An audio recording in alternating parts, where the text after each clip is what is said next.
This just in, girlfriends of a certain age are endorsing Kamala Harris for president because she is from Oakland, like me. Oh, wait, no, no, no, no. She was born in Berkeley, California, represents. Oh, goodness gracious. Stay tuned. We're going to hash this out.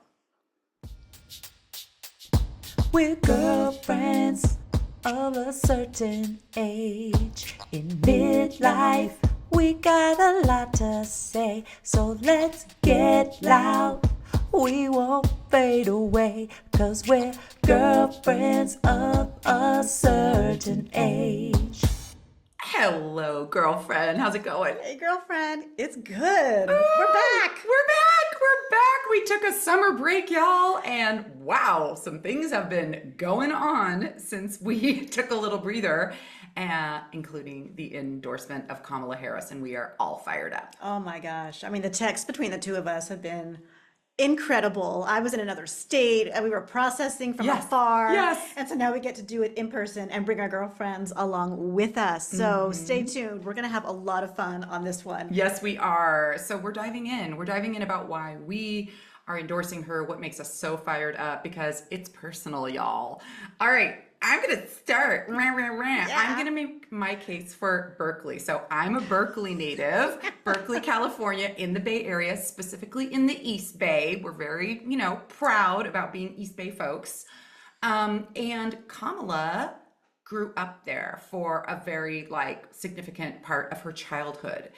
What feels so personal to me about that is that she grew up in the very red-lined multicultural part of Berkeley, as did I. We lovingly refer to it as the Flatlands, not the hills. And it's a beautiful community. There is everybody there, y'all. It is just everyone. So that immediately called out to me about her on a personal level. The other personal thing is that she's got a divorced family, and early on, her mom was single, as was the case with my mom until my stepdad came along when I was 8.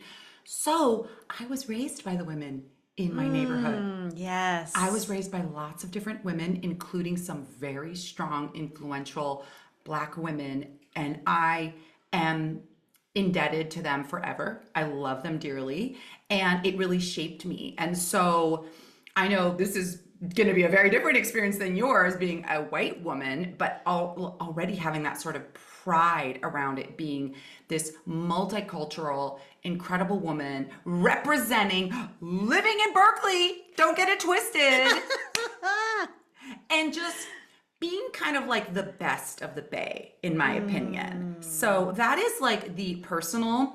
Obviously, we're going to talk more about her policies and why we actually think she can completely win. And I've got bullet list of those things. But, just wanted to represent Berkeley, even though I'm an Oakland native now.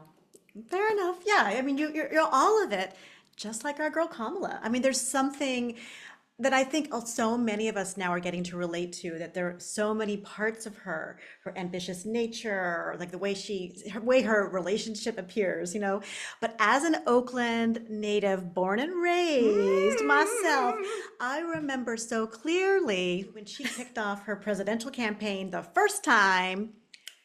She announced it in Oakland, and that swell of pride, of hometown pride, a badass woman of a certain age who looks like me. Hello. I'm getting the chills. Oh my gosh, there is something so empowering and powerful. I'm gonna cry. Yeah. To look up to this woman who most of my adult life I've known about her because she's been in California politics. Yeah. And it has been powerful to have a role model and a mentor. Granted, I do not know her personally yet. I would love to. We see you, girl. We see you. We would love to be friendly with her, but because she feels so relatable.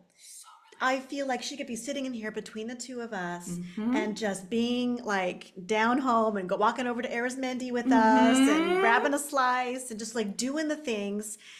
there's something so relatable, and then also her ambition. So I've grown up with her, as a young adult, watching her as be in California politics before she got to the Senate and before she became the vice president of this country, y'all. Girl, I remember when she was dating Mayor Willie Brown of San Francisco. I mean, Yes. it gets very local. It gets for very sure. local, very local. And so to see her make good, do good, and be great, and own where she's at so far, and to see the excitement. So I had this, I need to share it with you. It was a little bit of like an ugly cry moment, and I'm not sure if it's fit for public consumption. So I'll run it by my girl first. But where I had this real moment of like, is this the thing that we've been waiting for that would unify the country? I mean, granted, not all of our fellow country men and women are like excited about Kamala like we are, or Vice President Harris, I should say, like we are. There is something very unifying going on right now, and that cannot be ignored or denied. No. Oh my gosh, you could feel it if you watched any of the Democratic National Convention. Granted, it is like a love fest, but just the energy and the hope that was reinstilled in that convention was like palpable through the screen. In How all the many speeches. Republicans? And undecided and independents are backing her. Word. If there are Republicans who are backing her, we know something is going on. We also do have to address the monster in the room, which is the Trump Drumpf, nightmare that could be. And so that is a reality that none of us, at least here, want to even entertain. So there is sort of a defensive feeling about endorsing her. However, I want to strongly make the case, even though she got, endorsed late in the game and became the candidate through a very unique way. Also, props to former or President Joe Biden. I was about to say former. I'm like, no, he's still in office.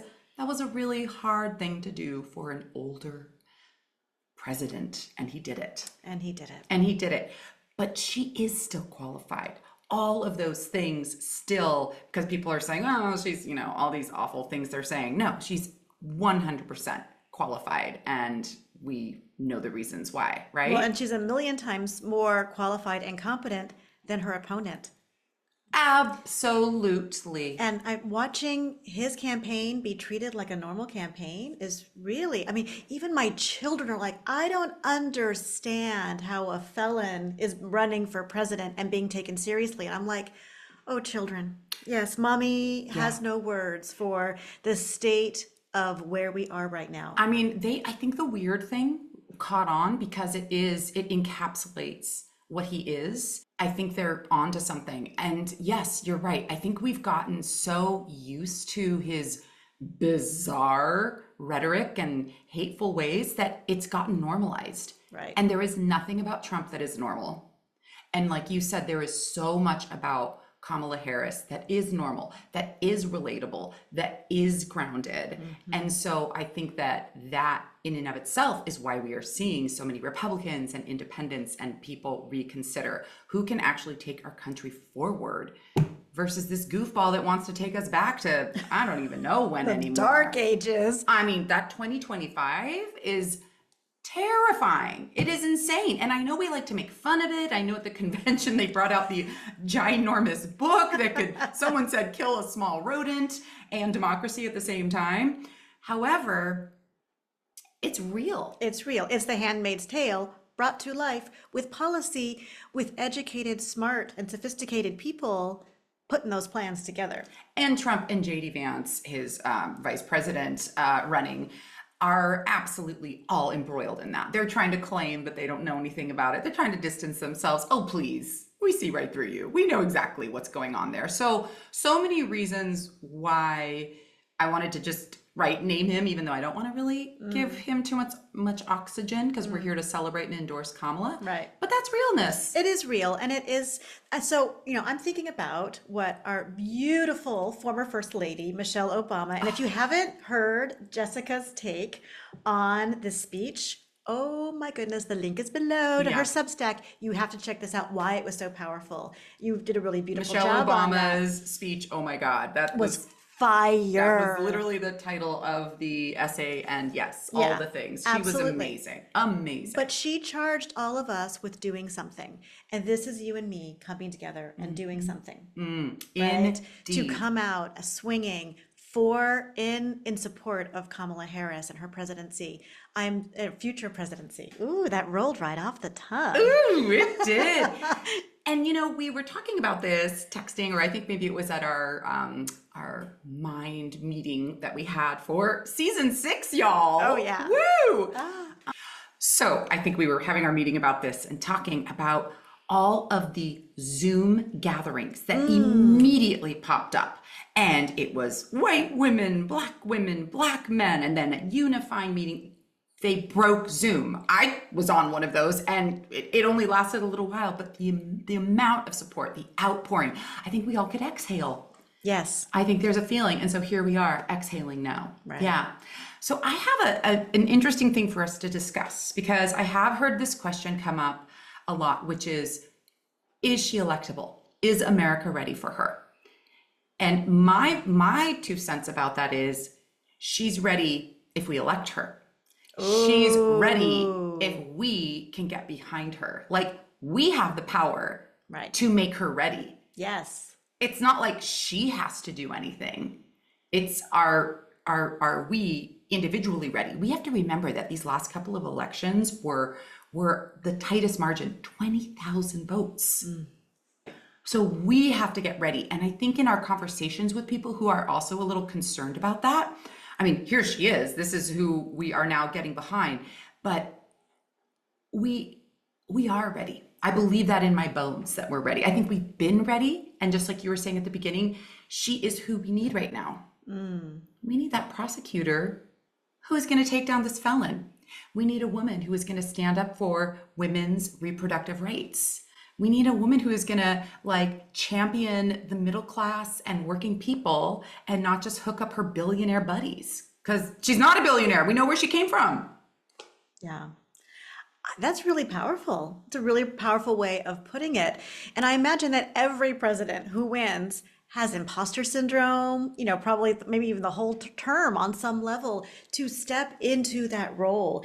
And I mean, Kamala Harris is a ceiling buster. Like, she's already done it. She's already been the first of so many things. Yes. And doing this in this very embodied way with strength and her logic and her intellect and her empathy and compassion. Yes. Like, that is so balanced. I mean, you So bring balanced. together, I mean, sometimes we think of those things as being like the compassion, empathy as being more feminine, and the logic and that kind of clear thinking as being more masculine. And we can do that if we want. But the point is to be balanced and to have access to both things and not be afraid to use them. And I don't see Kamala Harris as being one bit afraid of being the first woman of color to burst through that ceiling and bring all of us forward with her. Because what I see in her is a vision for the America that I want to live in, where everybody counts, everybody matters, and everybody has a place and a voice. And granted, it's all very pie in the sky, and all campaigns say that's what they want for everybody. But I felt that start well up when Obama was running his first time.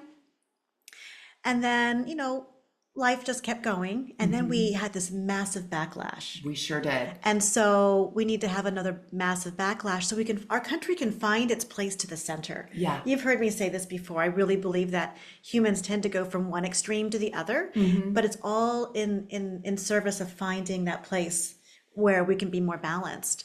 And it makes me really excited.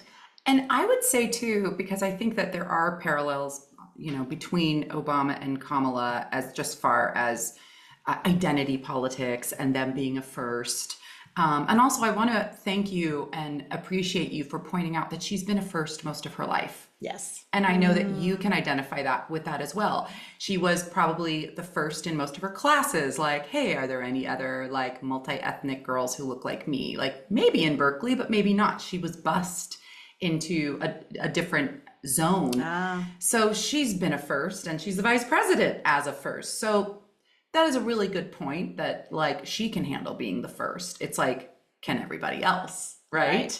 So duly noted. And then the other thing is that I think we were on a great path with Obama. I think he was able to be someone who could reach across both aisles. I think that the backlash was this sort of unfortunate part of human nature, and that there was unfortunately this resentment and this bitterness. But I like to think of it as like the idea that we're on a climb, like almost to like Mount Everest or something, and we really made some growth and caught some height, and then we had to acclimate there.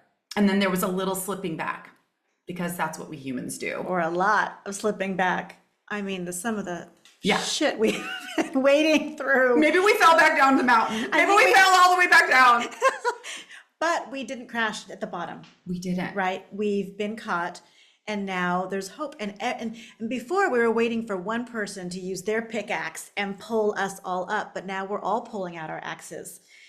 Yes, and it's called self-arresting when you're falling down a mountain. My husband's a mountaineer, so I know, I know this term, where you can stab this axe or something into the ice or the mountain, and you self-arrest. You learn how to stop yourself. And that's what we're all collectively doing now. And now we didn't just stop it, but now we're going to inch our way back up, and we're all doing it together. That's what I see. That's what I see happening with the Kamala Harris candidacy, because now we know what's at stake. Now we know what kind of crazy is on the other side, what kind of hate and racism. And I think too many of us have been living in fear. Yes. Too many of us, I mean, it's been so painful to be a parent in this time. Oh, I mean, and then my kids are old enough and smart enough to hear the news as well. I heard this thing that couldn't be true. Oh, no, honey, that is all kinds of true. Yeah. Let's unpack it over dinner. So it has been a very horrible time of gaslighting and nonsense and racism and hate, just hateful energy. yeah. And too many people are feeling emboldened Yes. to express that. You know, people used to cover their faces when they would go out and march with their torches and terrorize people. They don't cover their faces anymore. No, they're Because- running for freaking office. They're running for office, and they're setting policy and coming for our rights, all of our rights. And what a slippery slope is it? You know, with wanting to rebrand white nationalism as what the normal America, but you know, that actually never was the case. It was never all white. It was never all Christian. And how dare anyone try to decide what this great country is going to become? So we all have to dig deep. We all have to do what we can.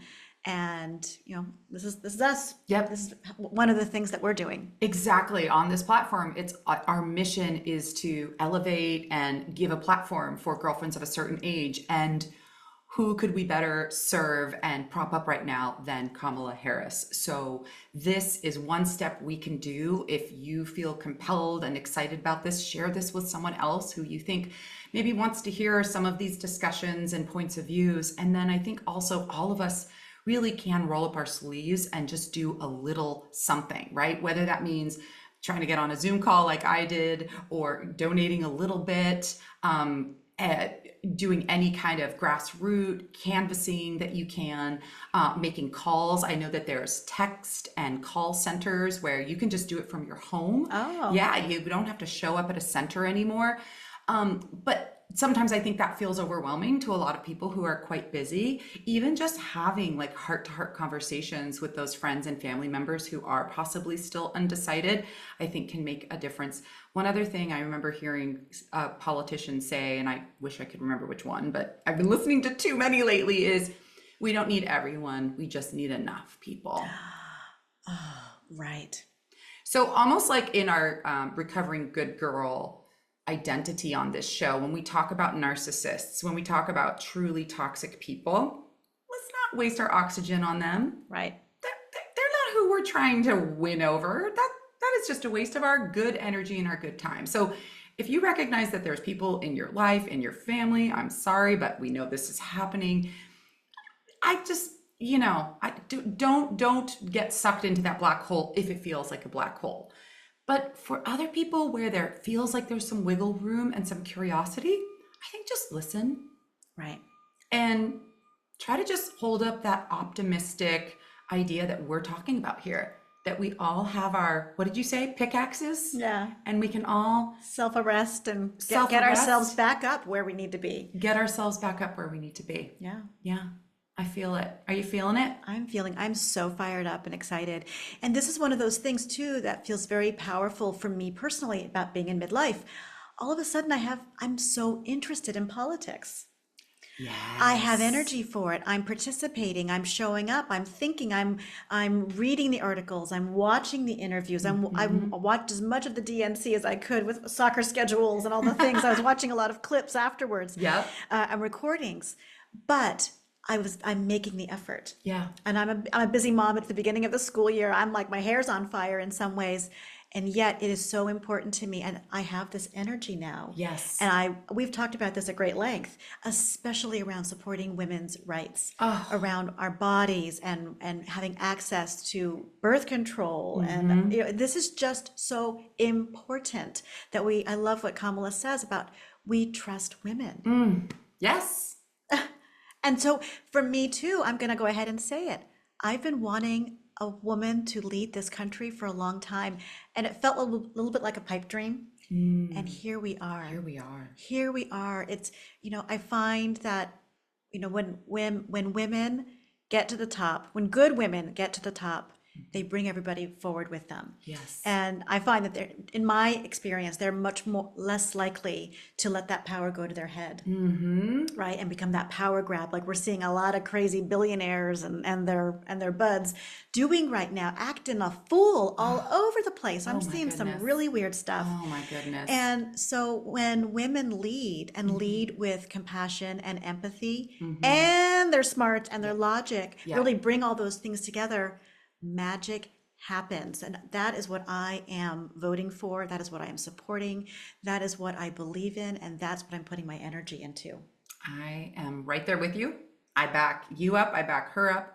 I think that we absolutely can get behind her. And this energy, this momentum that we're all feeling right now, it's real. It's a collective thing.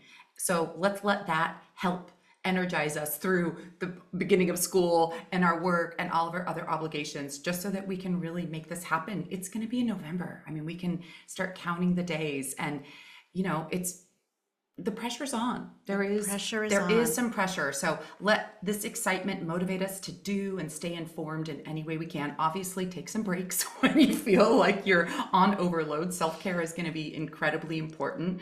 And sometimes I have to unplug after I've listened to too many podcasts, but this is really the moment we're living in. And I am so freaking thrilled and grateful that we are living in this moment. I feel like for our grandmothers who aren't here anymore, we are witnessing and being a part of something. For Kamala's mother, who's no longer here, we're really gonna make history. We are making history. We are making history. Girlfriends, join us on this adventure. Please like, share, comment on this episode. Join us over in Substack. We are here to be community with you, to uphold each other, lift each other up through thick and thin. So we love you so much. Thank you for being on this journey with us. And thank you for welcoming us back for season 6. Yes, and more of this to come. We have really great topics that we already have planned out, but this will be top of mind. So we will be threading Kamala Harris throughout this season. Stay tuned. We got more to say on this. As Kamala Harris says, like my shirt, I'm speaking. Until next time, bye. This just in, girlfriends of a certain age are, forgetting the word, endorsing. Fuck me. That actually is so perfect. That should be an outtake. That should be an outtake. Okay. Keeping it real. Take 2. Was that she,